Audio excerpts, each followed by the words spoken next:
राधे राधे, जय श्री कृष्णा। मैं पूजा शर्मा शुभ पर्व चैनल पर आपका स्वागत करती हूँ। कार्तिक मास की कृष्ण पक्ष की अष्टमी को अहोई अष्टमी का व्रत किया जाता है।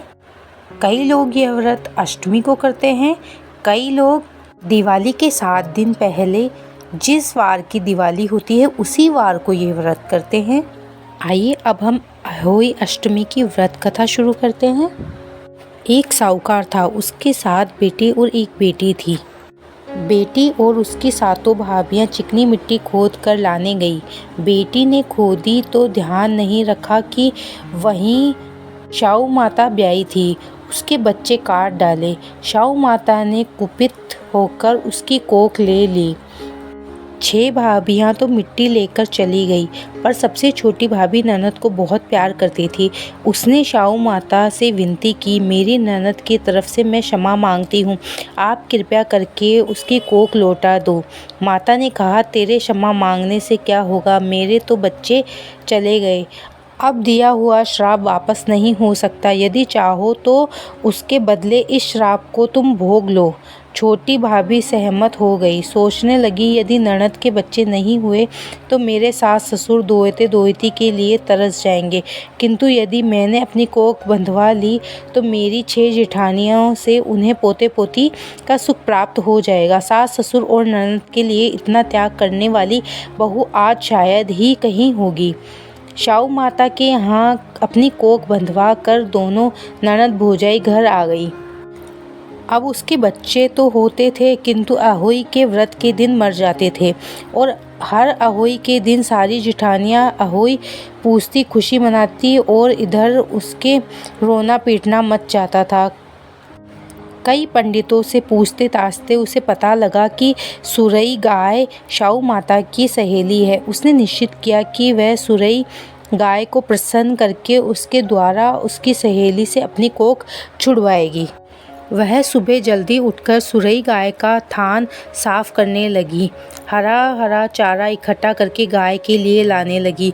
गाय को नहलाती, उसके कांटे साफ करती, उपले थापती। इस तरह कई दिन बीत गए। एक दिन सुरई गाय ने उससे कहा, मैं तेरी सेवा पानी से बहुत प्रसन्न हूँ, बोल तुझे क्या चाहिए। छोटी बहू ने कहा कि माता पहले आप वचन दे दो तो कहूँ।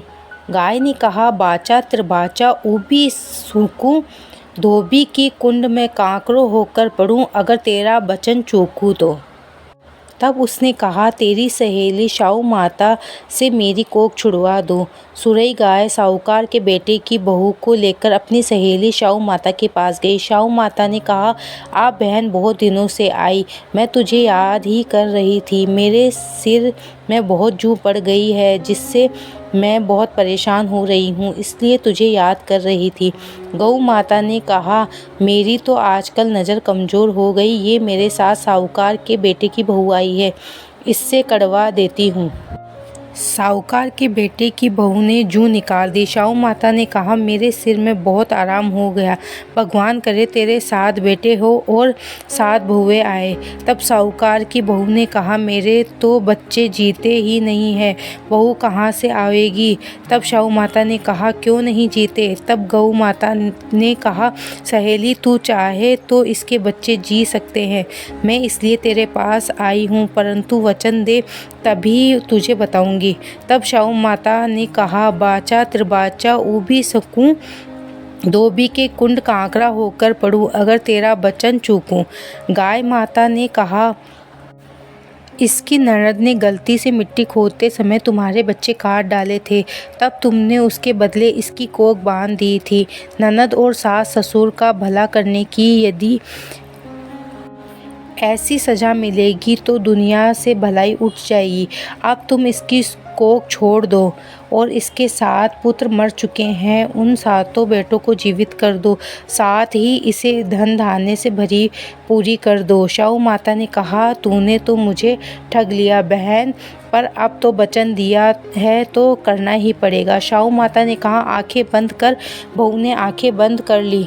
शाहू माता ने 7 बेटों को जीवित कर दिया। 7 टोकरे अन्न धन गहनों कपड़ों से भर दिए। गहने कपड़े पहन रथ जुतवा कर 7 बेटों और 7 डालों लेकर बहू को घर भेज दिया। घर आकर प्रसन्नतापूर्वक 8 जगह उद्यापन की थाली सजाकर रखी।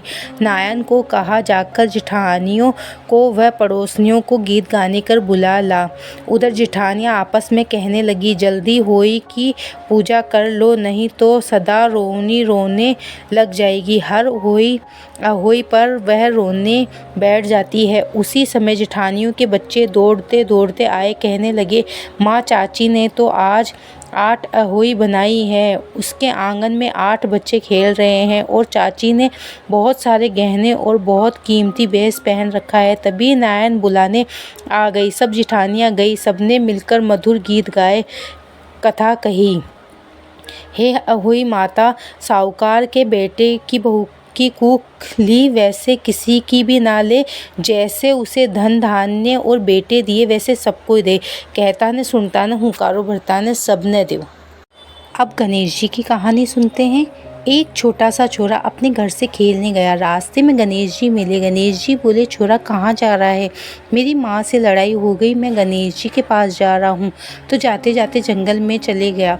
गणेश जी ने सोचा, यह तो मेरे नाम से जा रहा है, इसे कुछ हो गया तो अपना नाम खराब हो जाएगा। गणेश जी बालक के रूप में उसके सामने गए। गणेश जी बोले, छोरा कहाँ जा रहा है? विनायक जी से मिलने जा रहा हूँ। गणेश जी बोले, मैं ही विनायक हूँ। मैं तो नहीं मानूँ तुम विनायक हो। कुछ भी मांग ले। मैं क्या मांगूँ? तू मांगे सो मांग ले, पर एक ही बार में मांग ले।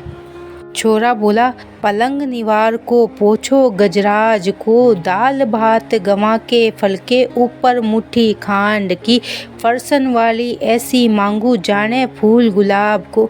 विनायक जी बोले, छोरा तू तो सब कुछ मांग लियो, ऐसे ही हो जाएगा।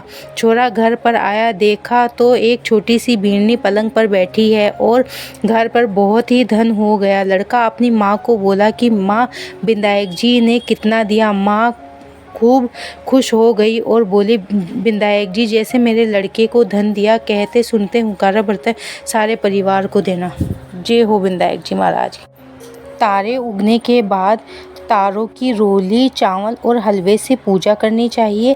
अहोई माता हाथ में लेकर कथा सुने और आंखें भी हाथ में लेकर अर्घ देते हुए कहना चाहिए कि आम तले म्हारो सासरो, नीम तले म्हारो पीर, चारों केला यूं बहवे कीड़ी की सी नार। अहोई के तारों को अर्घ देते जियो पूत वीर भरतार।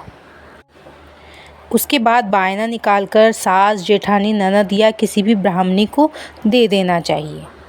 धन्यवाद।